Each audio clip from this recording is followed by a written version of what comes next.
settlements management of over 300,000 individual American Indian trust accounts, we have reached a negotiated agreement to resolve the Cobell class action litigation.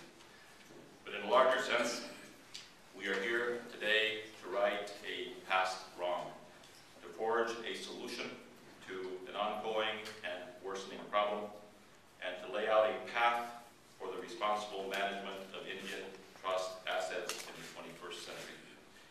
President Obama pledged his best efforts to resolve this historic accounting case and made it clear to his cabinet from day one that he wanted us to focus our best efforts to secure this positive development for Indian country as part of his overall national reform efforts for the United States of America. Today, I believe, marks another significant step forward in the government's work to fulfill our trust obligation for hundreds of thousands of individual Native Americans.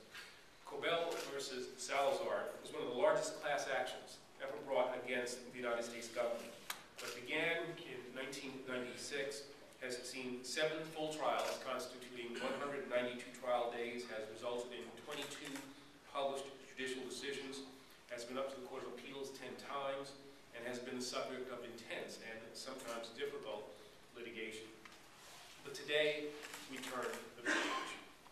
The settlement announced today, which will require... The Attorney General talked about the scope of the litigation, but I want to repeat that. This is a case that literally alleges a breach of trust that goes back to the 19th century and has taken 13 years in court, 7 full trials, 192 trial days, 10 rounds of the Court of Appeals to reach this point. I think it's safe to say for many at the Department, for our partners at the Department of the Interior, the Department of the Treasury, for Ms. Cobell, and for the hundreds of thousands of Native Americans who have been awaiting resolution, that today is a remarkable day. I want to talk briefly about 3 components of the settlement, which is contingent both on legislation enacted by Congress as well as on approval by the court. First, the settlement resolves claims for historical accounting for funds the government has held in trust for Native Americans. This resolution is critical both for the past and for the future. For the past, it means it will result in a $1,000 check being sent to each member of the historical accounting class once the settlement is final.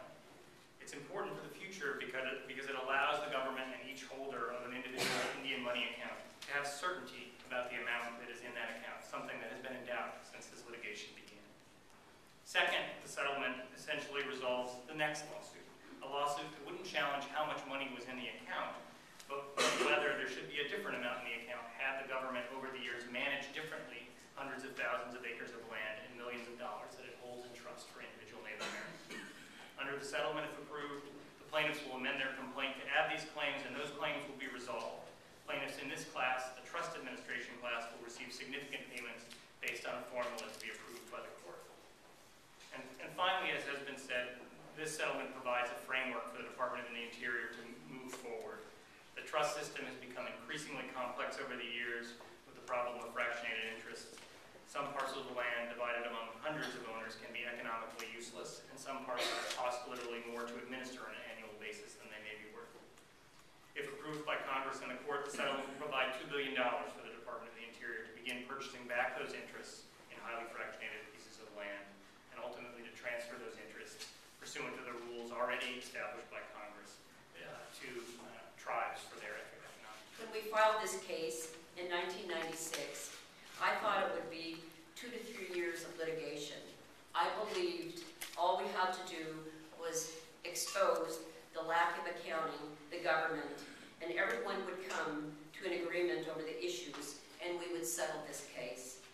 I expected the settlement 10 years ago.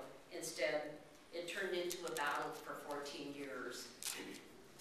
Today, we have an administration that is listening to us, an administration willing to admit the wrongdoings of the past and settle this matter to benefit those who had to do without access to their own money for way too long. Although we have reached a settlement totaling more than $3.4 billion, there is little doubt this is significantly less than the full accounting to which individual Indians are entitled. Yes, we could prolong our struggle and fight longer, And perhaps one day we would know down to the penny how much individual Indians are owed. Perhaps we could even litigate long enough to increase the settlement amount. But we are compelled to settle now by the sobering realization that our class grows smaller each year, each month, and every day as our elders die and are forever prevented from receiving their just compensation. We also face the uncomfortable but unavoidable fact that a large number of our individual Indian money account holders currently exist in poverty. And the settlement can begin to address that extreme situation and provide some hope and a better quality of life for their remaining years. I am particularly happy to see recognition of the need for funds to set aside and promote higher education opportunities for Indian youth.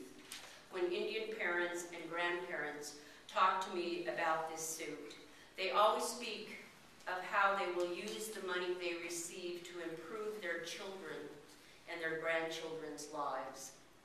I am hopeful that these funds can lift a generation and help break the cycle of poverty that has held too many Indian families and individuals in a grip for too many generations.